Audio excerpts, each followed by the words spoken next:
अस्सलाम वालेकुम। Welcome to my YouTube channel Sachchi Sikhiya. आज का हमारा टॉपिक है सिंपल पास्ट टेंस। तो पहले देखते हैं सिंपल पास्ट टेंस हमें क्या बताता है। ये वर्ब का वो स्ट्रक्चर है जो कि ये एक्सप्रेस करे कि कोई काम पास्ट में मुकम्मल हो चुका है या कोई एक्शन जो है वो अकर हुआ है, हो गया है पास्ट में। एग्जाम्पल देखते हैं। I went to the market to buy some groceries. मैं मार्केट गया था। मैं मार्केट गया था कुछ सौदा सरफ लाने के लिए। ठीक है, तो ये था और थी वाले अल्फाज जिस सेंटेंस में आते हैं वो तकरीबन सारे के सारे पास्ट टेंस के ही होते हैं। सेंटेंस स्ट्रक्चर देखा जाए तो इसका सेंटेंस स्ट्रक्चर बिल्कुल ही सिंपल सा है। अफर्मेटिव सेंटेंस में ये होगा subject plus verb in simple past form, means verb का सेकंड फॉर्म होगा, और प्लस ऑब्जेक्ट, जैसे ही प्लेड फुटबॉल, उसने फुटबॉल खेली थी या फुटबॉल गेम खेली थी। और इसके नेगेटिव सेंटेंस में एक चीज़ ध्यान नशीन कर दें कि वर्ब का फर्स्ट फॉर्म हो जाता है और उसकी जगह आगे डिड का यूज़ करते हैं। ठीक है, तो इसमें क्या होगा, subject plus did not plus verb का first form plus object.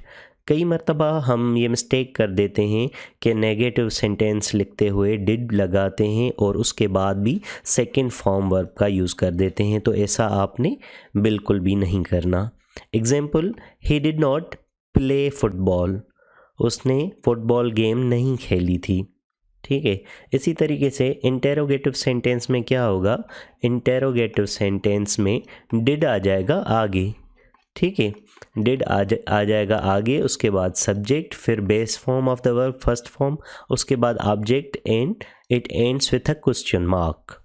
So example में देखें, डिड ही प्ले फुटबॉल, क्या उसने फुटबॉल गेम खेली थी। ठीक है, तो सेंटेंस स्ट्रक्चर इसका बिल्कुल सिंपल सा है। बस आपको ये याद रखना है कि नेगेटिव और इंटेरोगेटिव सेंटेंस में हम जब भी डिड का यूज़ करेंगे तो वर्ब का फर्स्ट फॉर्म आएगा, वर्ब का फर्स्ट फॉर्म आएगा, सेकंड फॉर्म नहीं आएगा। ये गलती आपने नहीं करनी। अब वर्ब्स जो होते हैं वो कोई वर्ब ऐसा होता है जो सिंपल ईडी ले रहा होता है, कोई तो बिल्कुल ही इरेगुलर होता है। तो मुख्तलिफ वर्ब्स के फॉर्म्स को देखते हैं कि ये पास्ट टेंस में किस तरीके से फॉर्मेट होते हैं। So we usually add ED to the most verbs to change their form. Example, open को हमने ओपनड कर दिया, लाफ को हमने लाफ्ड कर दिया, लुक को हमने लुक्ड कर दिया। She open the door for the guest. उसने मेहमानों के लिए दरवाज़ा खोला था। दे लाफ्ड एट हिज जोक्स। वो उसके जोक्स पर हंसे थे। The kitten looked around for its mother. छोटी बिल्ली इधर उधर अपने मदर को ढूंढ रही थी या देख रही थी। मदर को ढूंढ रही थी या मदर को देख रही थी। ढूंढने के लिए देख रही होगी, no doubt. So for verbs that end in e, we usually add only d with that. जैसे कि क्लोज, देखें क्लोज ई पर एंड होता है तो उसके एंड में सिर्फ जस्ट डी लगा देते हैं। इस तरीके से लाइव ई पर चेंज हो रहा है तो एंड में बिल्कुल सिर्फ डी लगा देंगे। Q, cued. ठीक है, इसके अलावा कुछ रूल्स और भी हैं। सो for verbs with a single syllable, we have to double the last letter and add ed. अब इसमें syllable एक नई चीज़ आ गई है। syllable क्या होता है? syllable एक यूनिट होता है प्रोनंसिएशन का।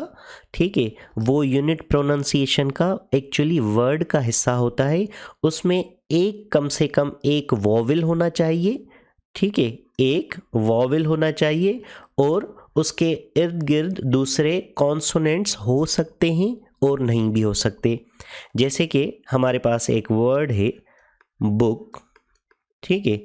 अब बुक देखें, इसमें वॉवल हैं, उसके इर्द गिर्द कॉन्सोनेंट्स भी हैं, लेकिन ये एक ही बार प्रोनाउंस करने से कंप्लीट प्रोनाउंस हो रहा है बुक, ठीक है। तो इसमें सिंगल सिलेबल है। दूसरा वर्ड है वाटर। अब व अलग हो गया, टर अलग हो गया, दोनों में देखें वॉवल है और कॉन्सोनेंट्स हो या ना वो तो अलग बात हो गई। तो प्रोनाउंसिएशन के दौरान आप देखें कि ये दो हिस्सों से मिलकर वर्ड बन रहा है वाटर, ठीक है। तो ये डबल सिलेबल का वर्ड है। इस तरीके से एक और वर्ड होता है इनफर्नो। इनफर्नो, इन में इसमें देखें इन अलग हो गया, फर अलग हो गया, नो अलग हो गया। तो ये तीनों पार्ट्स प्रोनाउंसिएशन के मिलेंगे तो ये पूरा वर्ड बनेगा और हर पार्ट को सिलेबल कहते हैं। इनफर्नो, इनफर्नो इसमें 3 सिलेबल हैं। तो ये कह रहा है जब भी verb with a single syllable होगा तो हम उसके एंड के वर्ड्स को डबल करके ईडी ऐड कर देंगे। जैसे वर्ड है हमारे पास ग्रैब, ग्रैब देखें वो एक वॉवल और उसके इर्द गिर्द कॉन्सोनेंट्स आ गए तो बी डबल हो गई और हमने ईडी इसमें लगा दिया। वर्ड है स्लेम, ठीक है। अब स्लेम मुंह पर दे मारना, ठीक है। इसकी मीनिंग क्या है? मुंह पर दे मारना। तो स्लेम भी सिंगल सिलेबल वर्ड है तो डबल एम कर दिया और ईडी एंड में लगा दिया। शी स्लैम्ड द डोर, उसने दरवाज़ा मुंह पर दे मारा। The teacher pinned the notice on the board, ठीक है। अब देखें पिन वर्ड भी एक ही सिलेबल से बन रहा है तो एन को डबल कर दिया और ईडी ऐड कर दिया। तो ऐसे वर्ब्स जो सिंगल सिलेबल से बने उसके एंड के वर्ड्स को डबल करके, एंड के लेटर को डबल करके एंड में ईडी लगा देते हैं। इसके अलावा एक और रूल है for verbs that end in Y, वो वर्ब्स जो वाई पर एंड हो, we change the Y to I and add ED. जैसे कैरी, वाई को ख़त्म करके आई दे देंगे और ईडी लगा देंगे। जैसे किराए, वाई को ख़त्म करके ईडी आई से रिप्लेस करके ईडी लगा देंगे। जैसे ट्रॉय, ट्रॉय में भी वाई को ख़त्म करके आई रखेंगे और ईडी लगा देंगे। इसके अलावा भी कुछ और रूल्स हैं, उन्हें भी देखते हैं। Some verbs do not follow any of about these rules. कुछ वर्ब्स पिछले दिए हुए जो रूल्स हैं उन्हें फॉलो नहीं करते, उन्हें फॉलो ही नहीं करते। अब जैसे कि my mother bought her grocery from his this store. अब बॉट जो सेकेंड फॉर्म है ये बाय से निकला हुआ है तो इससे कोई भी रूल नहीं है बताए कि बाय बॉट क्यों हो गया। तो जब कोई भी रूल ना हो तो वो इरेगुलर कहलाते हैं। वो क्या कहलाते हैं? Irregular verbs. अब सेकंड क्या है? The farmer kept the chicken in the coop. Farmer ने अपनी चिकन को कूप में रखा। कूप क्या होता है कि लकड़ी की हट बनी होती है जिसमें मुर्गियां बैठती हैं, अंडे देती हैं। और कूप हम उसे भी कहते हैं जो गांव में लकड़ी का हम बनाते हैं, मुर्गियां अंदर करके उसके ऊपर दे देते हैं, तो उसे भी हम कूप ही कहते हैं। इसके अलावा अगला एग्जाम्पल है I went with her to the fair. मैं फेयर में उसके साथ गया था। अब वेंट जो है वर्ड वो गो का सेकंड फॉर्म है, ठीक है।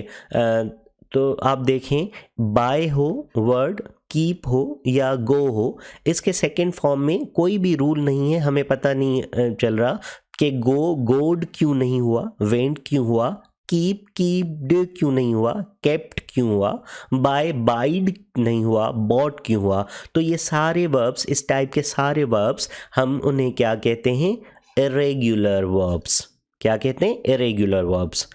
अब कुछ ऐसे भी वर्ब होते हैं जो अपने सेकंड या थर्ड फॉर्म में अपने हुलिये को बदलते नहीं, जैसे होते हैं वो वैसे ही रहते हैं। जैसे कास्ट हो गया, जैसे कॉस्ट हो गया, जैसे पुट हो गया, जैसे हर्ट हो गया। ठीक है, ये ऐसे वर्ड्स हैं जो सेकंड फॉर्म में जाएंगे तो एज इट इज़ रहेंगे। अब ये है एक एक्सरसाइज है जिसमें हमें ब्लैंक फिल करने हैं with the correct simple past tense of the verbs in parenthesis. ये पैरेंथेसिस में हमने सही सही वर्ब का फॉर्म करना है, फॉर्म रखना है।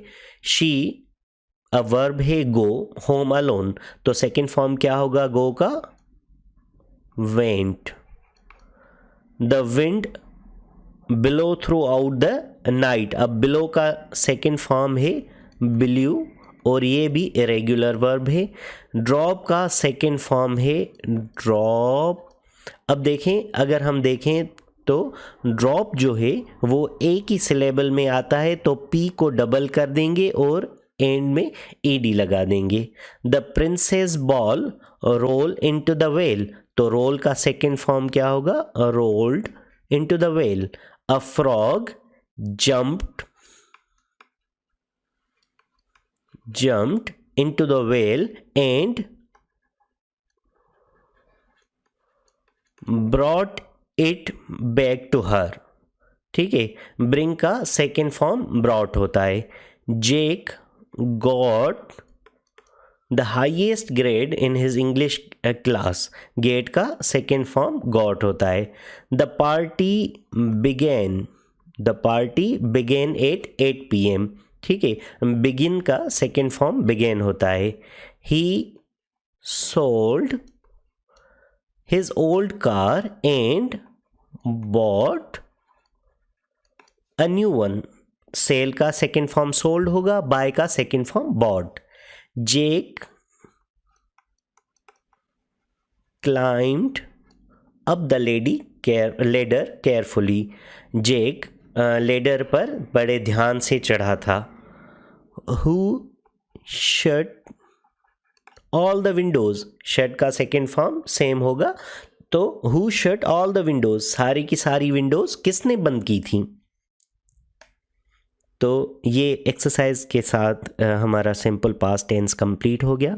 Thank you very much for giving your precious time and coming to my channel Sachchi सिखिया।